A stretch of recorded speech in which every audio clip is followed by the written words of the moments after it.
By the time you see this video, I will know the outcome, but as of this recording, I do not know the outcome. So we'll see how tomorrow goes. We are hopefully at our new homestead. Let me show you.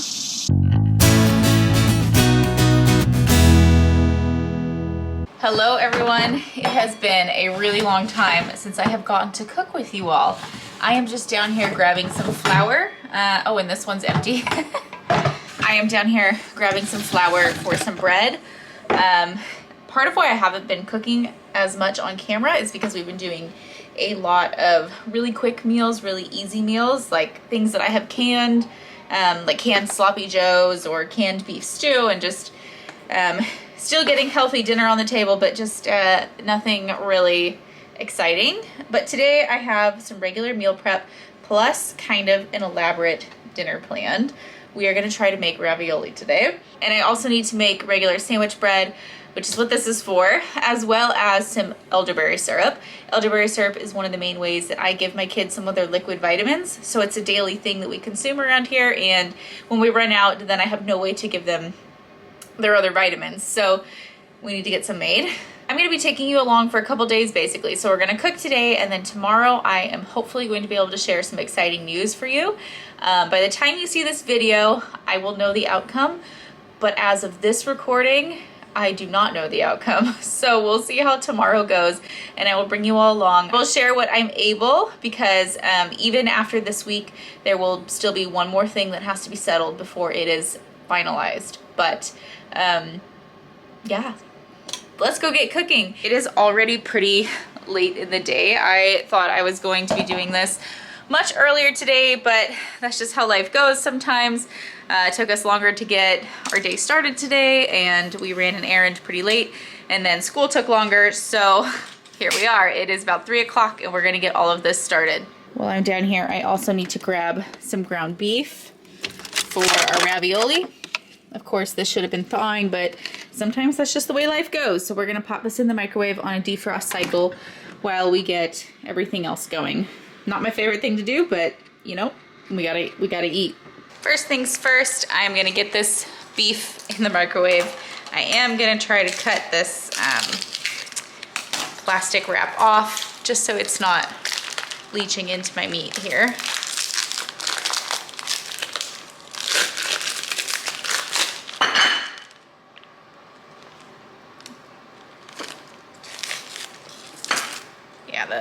The paper is gonna be more trouble than it's worth right now, so I'm just gonna leave it like that. You ever have those days where nothing comes easy? I forgot my butter cooked over this morning, so I have to go clean my microwave first, and then I will do my ground beef in there. So while my microwave plugs away in the background, I am going to start getting my bread mixed up. So I'm gonna get my water, sugar, and yeast in this cup first so that it can sit and proof for a little while.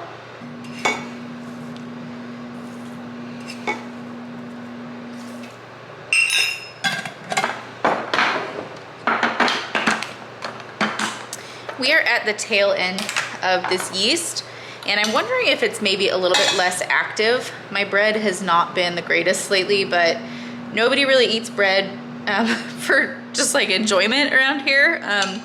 My kids mostly have it for like peanut butter and jelly and grilled cheese and stuff where they don't really care, or French toast. So it's not like we're just eating fresh slices of bread.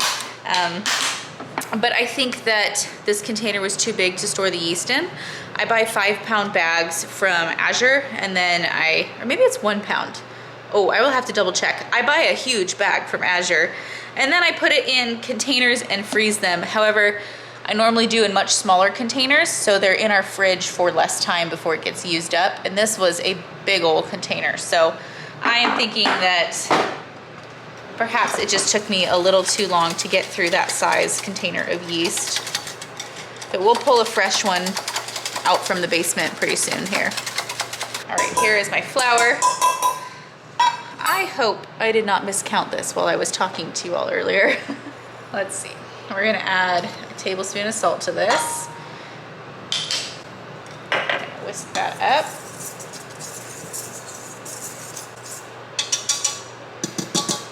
then we'll just let this hang out until it's nice and foamy. Oh dear, well, lovely. While that gets going, I'm gonna start this elderberry syrup. I have a quart of water right here, and I'm gonna add about 3/4 cup of these dried elderberries. We buy these in bulk from Azure, of course. Although my dad just started growing these and might have some for me, so that would be really exciting because these are not very cheap. I'm feeling fancy today, so I am going to add a stick of cinnamon. I have seen people add like a thing of actual star anise in here as well. There's all kinds of cool add-ins for elderberry. And then my staple 3 that I always do is a teaspoon of cinnamon, a teaspoon of cloves,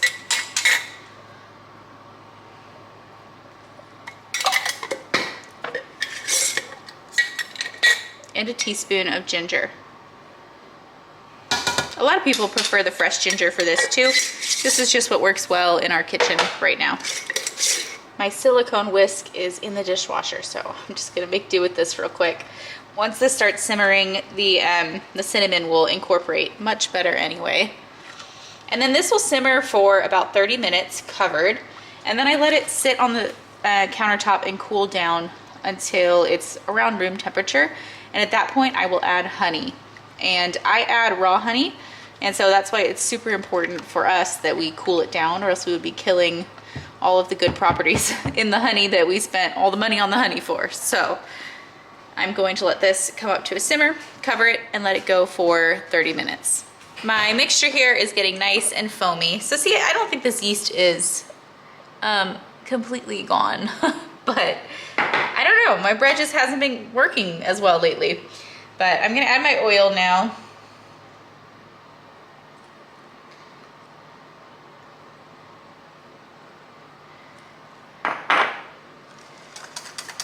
Get that nice and whisked up.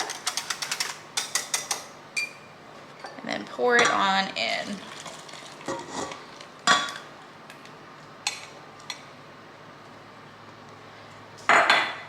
I like to give it kind of a preliminary stir here to start getting incorporated, and then I let the KitchenAid do the rest. It's just gonna need for about 8 minutes. All right, so once it's just kind of a shaggy dough here, I hand it over to the KitchenAid. My dough just finished kneading, and here I've got a bowl with just a little bit of olive oil in the bottom.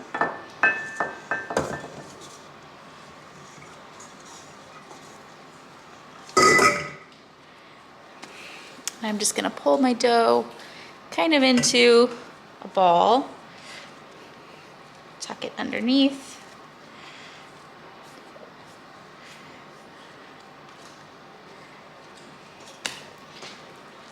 Then I'm gonna make sure it's nice and coated. I might have overdone the olive oil a little bit. It'll be okay. And it's gonna sit for an hour. So now I'm going to start mixing up the mixture that goes inside the ravioli. Here I just have onions, garlic, and the ground beef, and then we will add spices in a little bit. This part of the recipe I will keep. We liked this filling. We have no complaints about this, but the dough, I will probably try something different. So while this cooks up, let's get to work on the dough. Now this dough should have been pretty straightforward. It is just your basic egg dough. And so I start by mixing all of the ingredients up, and it's very, very shaggy. I don't like changing recipes the first time I make them, so at this point, am just giving this recipe a go, and I'm seeing what happens. Now, it was at this point that I started becoming a skeptic. I measured this recipe out by the grams, so I know I didn't add too much flour, and I had to go back and add a half tablespoon at a time of water to get this dough to come together. And when it did come together, it was a really dense dough. I went back and read the recipe, and it did say it was supposed to be a dense dough. So at this point, I am just kind of hoping that this is going to work out. But let me tell you, I worked so hard to roll these stinking sheets out, and they were still probably double the thickness that they were supposed to be. So I'm not sure. If you have experience with this, please chime in. I can see why this dough would have to be really, really dense because it's going to hold all this filling and boil in the water. But at the same time, it was almost impossible to roll out by hand. So maybe I need better equipment. I don't know. Do I need a more pliable dough or do I need better equipment? Maybe both. But so we just worked with it. We rolled it out and I made it a size where I would get about 6 raviolis from each one. And then I went through with the ravioli stamp and I just lightly scored it so that I would kind of know where to center the little dollops of filling. Now, I did say that we liked this filling. It was tasty. However, I do wonder if it would be easier to work with a more creamy filling because some of the little bits of ground beef would sort of fall off to the side, and then if it got underneath the seal, it would affect the seal. So I would like to try a different filling in the future, or maybe I guess I could have added less filling, but it didn't feel like too much filling when you were eating it. You know, this felt like a good amount. It was difficult to seal. And then it came time to put the top piece on.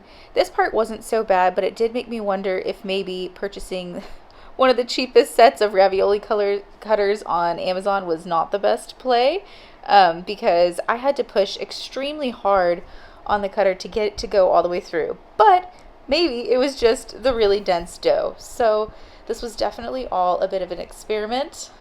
I am definitely still eager to try again. I would like to find a bunch of different filling recipes to try.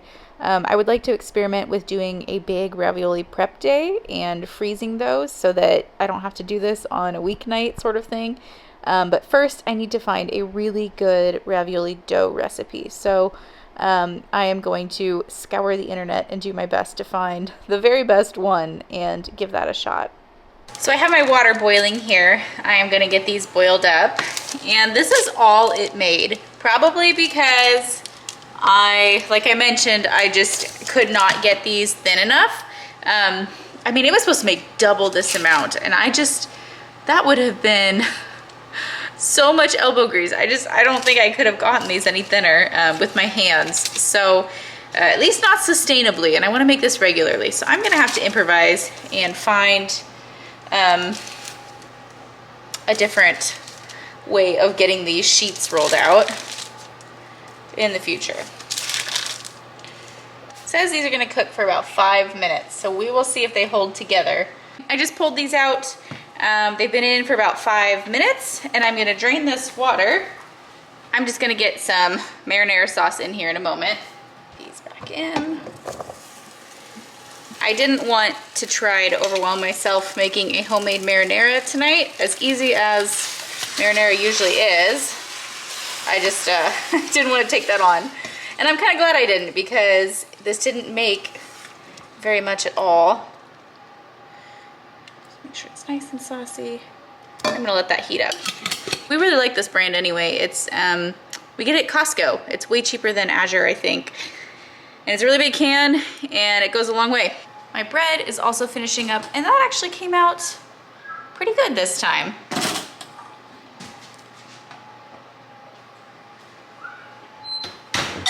All right, kids are in bed, and I have 2 last things to finish. I'm gonna do this elderberry syrup, and then I'm gonna mix up some sourdough pancakes that we will have for breakfast tomorrow. So I am just gonna strain this out of here. And then I like to squeeze, oh man, I just made a mess. I usually have a bigger colander, but they're all dirty right now. Just squeeze any extra juice out. You could probably use a spatula for this too, but I don't like to press any of the pulp through the strainer, so that's how I do it. Then I have about a cup of raw honey here, and I'm gonna pour that in. And this is just for sweetener and then added nutrition. You can also use maple syrup, but we like the double dip of nutrition here. To make pouring easier, I usually pour it into this narrow mouth pitcher thing.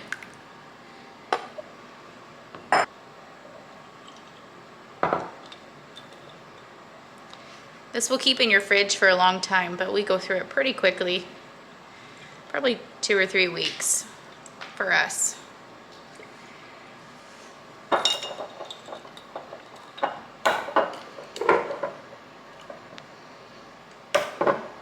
The next thing I'm gonna do is measure out these pancakes. This is the first time I've made these specific pancakes. I've been trying to get the kids off of very carby breakfasts. Let's see. And so I'm hoping that at least having a little bit of sourdough in there will make this a gentler breakfast. This recipe does call for a little bit of sugar. I'm not sure I will keep doing it this way, but I'm gonna try the recipe as written the first time around. Gonna mix that up, and then I need a 1/2 cup of starter and a 1/2 cup of milk.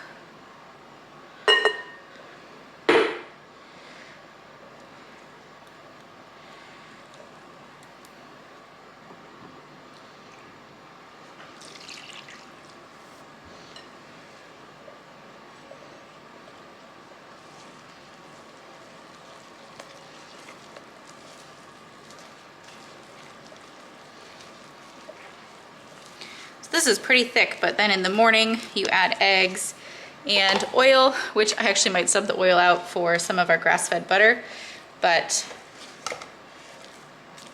this is basically just an even bigger sourdough starter. Great, I will see you all tomorrow. Okay, good morning everyone. Ignore my crazy hair, please. My little sidekick here keeps ripping out my clip. We are hopefully at our new homestead. Let me show you. So this is a lovely 2.5 acre lot, and this is just the front yard here. And hopefully this will be our garden. And then we own quite a bit that goes forward here. We're hoping to put in an orchard and a berry patch. Now, right now in the house, the inspection is going on and everything is looking okay so far. Some of the major concerns have been checked off and everything is probably okay. So we are just praying that the rest of the inspection continues to go well. So then the property wraps around to the back. Hi, baby. And most of our property is in the back. So we have room back here for a backyard and also just any other growing and raising of animals that we want to do. We are hoping to do some, leave a lot of the trees, but also clear some of it out and do some meat birds and some egg hens. And hopefully, Lord willing, we will have a dairy cow, maybe raise some pigs, but that's looking a few years from now. So this is really, really exciting, and hopefully by the time this video goes up, we will have some conclusive news for all of you. I would love to bring you all along on this journey as we finally get to do a little bit of homesteading that we have been, we've been learning all these skills and reading all these books, and maybe finally we will get to do it.